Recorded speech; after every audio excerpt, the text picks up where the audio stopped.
Esta mañana me da un gusto tener por la vía telefónica a Darío Ángeles. Él es abogado especialista en Derecho Administrativo y uno de los temas que nos trae a cuentas es algo que nos preocupa a todos en nuestro país, que es el tema de la impunidad. Y para entrar en materia, Darío, gracias por estar con nosotros. ¿Cómo te encuentras? Muy buenos días. Alberto, buenos días, muchas gracias por el espacio. Todo bien acá, gracias. ¿Ustedes? Muy bien, gracias a Dios, llevando aquí la pandemia como todos. Oye, uno de los temas que más preocupa es el tema de la impunidad. Tú eres un investigador que precisamente ha dado seguimiento a esto y que precisamente uno de tus estudios que has realizado está relacionado a la impunidad administrativa y sus indicadores. ¿Qué nos puedes decir al respecto? Claro, Alberto, muchas gracias. Mira, primero creo que arrancas con este punto clave, que impunidad es algo que nos interesa como ciudadanía en todo el país. Creo desde Impunidad Cero, donde hicimos este estudio, que parte de los problemas relacionados con la impunidad es que se suele pensar el fenómeno de la impunidad única y exclusivamente con el tema de cárcel. Oye, ahí hay un caso de corrupción, ahí sonó tal cosa de funcionarios públicos, ¿no? Y la gente no va a la cárcel. Bueno, ese es uno de los problemas de la impunidad, es impunidad penal se le llama, ¿no? Pero parte de lo que queremos colocar, o Impunidad Cero ha trabajado fuerte para hacer ver, es que hay varios tipos de impunidad, y una de esas es la impunidad administrativa. ¿De qué hablamos cuando hablamos de impunidad administrativa? Toda persona que trabaja para entes públicos, para el Estado, sea en la administración pública, en los tribunales o en órganos autónomos como las fiscalías o procuradurías, tiene una serie de deberes y obligaciones a su cargo. Cuando incumple estos, cuando viola las normas que regulan su actuación, comete una falta administrativa, y esa falta tendría que ser sancionada en relación a la gravedad de la conducta, ¿no? Entonces, cuando hablamos de impunidad administrativa ahí se cometió una falta y la falta no se sancionó.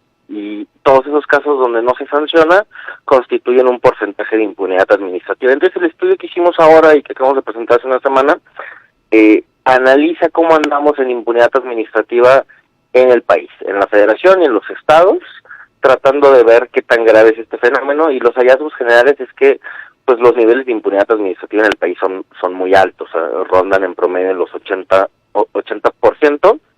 Y claro, luego hay que ver en cada estado las particularidades de la impunidad. ¿A qué se debe que México es uno de los países donde se habla mucho del tema de la impunidad? Claro. Mira, también parte de lo que intentamos hacer con este estudio era tratar de encontrar causas de la impunidad, ¿no? Entonces, es o sea, al final del día los sistemas de responsabilidades administrativas donde se sanciona o se debe sancionar servidores públicos consisten en una serie de etapas de actuaciones, ¿no? Hay que integrar pruebas, hay que recibir una denuncia, hay que darle vista al servidor público para que venga al procedimiento, y luego se decide si se sanciona o no. Y entonces, en el estudio recabamos información no nada más de qué tantas sanciones se imponían, sino que queríamos entrar a las causas de por qué esta impunidad. Y la realidad es que las autoridades al menos no nos dan información suficiente que nos permita diagnosticar el problema. Es decir, tienen información, muchos casos se sabe que internamente generan información, pero cuando fuimos y la solicitamos y les preguntábamos, oye, ¿qué problema tuviste? Por ejemplo, ¿tuviste problemas con las pruebas? ¿Tuviste problemas con los tiempos? Etcétera. Esa información no se provee, y entonces realmente no se puede hacer un diagnóstico de por qué tenemos una impunidad tan alta. O sea, podemos empezar a asumir algunas causas, aquí viene en el estudio, pero el primer problema está en el diagnóstico, y creemos que este dificultad para diagnosticar también la tienen las entidades públicas, y entonces si estamos ante un problema que no podemos siquiera diagnosticar correctamente, creemos que estamos lejos de empezar a solucionarlo, ¿no? Entonces, primer acento, hay que poner atención a la información que se está haciendo para poder corregir este problema de la impunidad. A tu modo de ver, Darío, es un tema, digo, o sea, más allá de la investigación, del trabajo que realizaron, ¿es un tema cultural? ¿Tú consideras que podría ser por ahí? Ay, Mira, Alberto, creo que desde aquella desafortunada expresión del presidente Peña, Ajá. se suele pensar, porque sí, bueno, impunidad también está ligado o muy cerca del fenómeno de la corrupción. Muchas veces se dan de la mano, ¿no? Sí. Hay impunidad donde hay corrupción donde hay impunidad. No necesariamente es el mismo fenómeno, pero sí es cierto que están muy de la mano. Desde Impunidad Cero lo que creemos es que el problema de pensar que la corrupción es cultural sirve como excusa para no atender el problema, como si no se pudiera solucionar porque traemos un chip que nos dice que tenemos que ser corruptos. Y la verdad es que somos creyentes de que esto no es así. O sea, en efecto, o sea, no hay que negar que hay muchas barreras culturales, que hay muchos problemas de la sociedad y de los sistemas que generan y facilitan la corrupción. Por ejemplo, creemos que la impunidad es un componente que facilita la corrupción.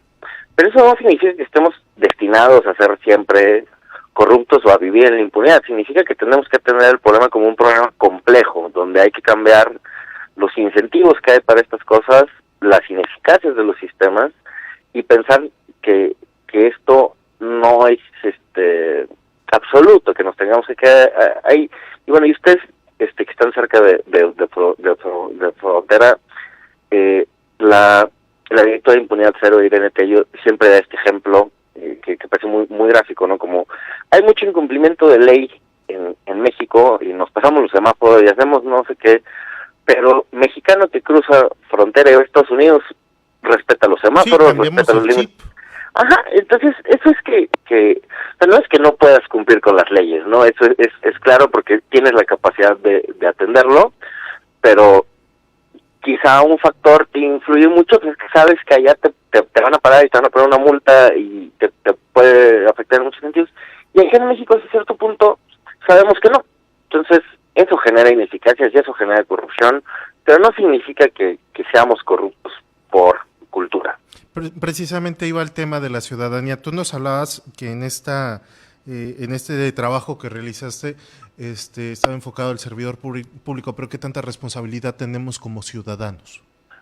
Claro, ¿Qué tanta culpa tenemos también nosotros de esto? claro.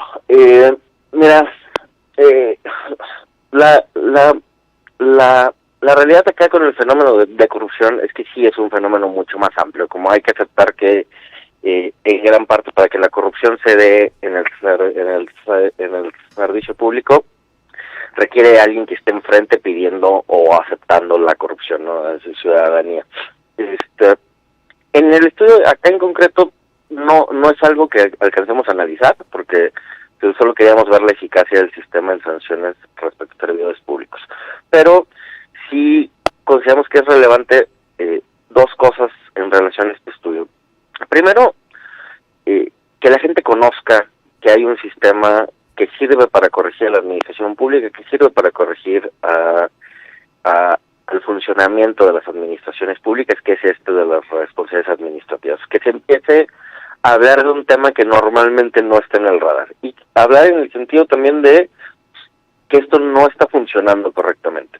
Entonces, como ciudadanía creo que podemos poner atención en esto, pensar que podemos hacer, creemos mucho en los esfuerzos colectivos para atender estos problemas. Al final del día, ahí hay un problema complejo en el cual hay que pedirles a las autoridades que aperturen la información, que nos den a conocer qué problemas y limitaciones tienen, y como sociedad podemos construir algo mucho mejor. También el sistema de responsabilidades, esta posibilidad de que la administración pública sancione a servidores públicos, tiene un apartado de sanciones a particulares. Insisto, acá no fue parte de lo que alcanzamos a tratar en la investigación, pero es probable que las mismas ineficacias que tenemos aquí se trasladen cuando se trate de sancionar a los individuos y ciudadanos que colaboramos con la administración pública, ¿no? Aquí hablamos de contratos de obras, realización de puentes, caminos, prestación de bienes. En todo eso hay particulares relacionados con la administración pública y el sistema tiene unos apartados que permiten sancionar a individuos privados, a la ciudadanía. Pero fuera de que no lo estudiamos, es probable, viendo estas ineficacias, que pase lo mismo cuando se trata de ciudadanía. Y entonces también es un tema que hay que atender, ver cómo tratamos esas relaciones y qué podemos eficientizar para, al final del día, eficientizar todo el sistema. Oye, Darío, ¿dónde puede encontrar la gente este trabajo ya de manera completa? Por supuesto, gracias. Mira, hay dos apartados en el estudio, es decir, tenemos un estudio donde se va explicando toda esta información y los hallazgos principales.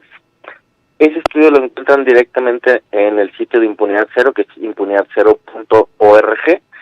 Y la segunda parte es que trabajamos muchos datos en esto, o sea, que hicimos estadísticas para, insisto, todo el país, y ahí se puede ver, por ejemplo, puedes acudir a revisar estados en particular, cómo le fue a Aguascalientes, Baja California, Coahuila, etcétera, y esa información está en un sitio que se llama impunidadadministrativa.com. Ahí hay unos gráficos muy amigables, donde puedes ir checando, oye, cómo está mi estado, el Poder Ejecutivo, fiscalías.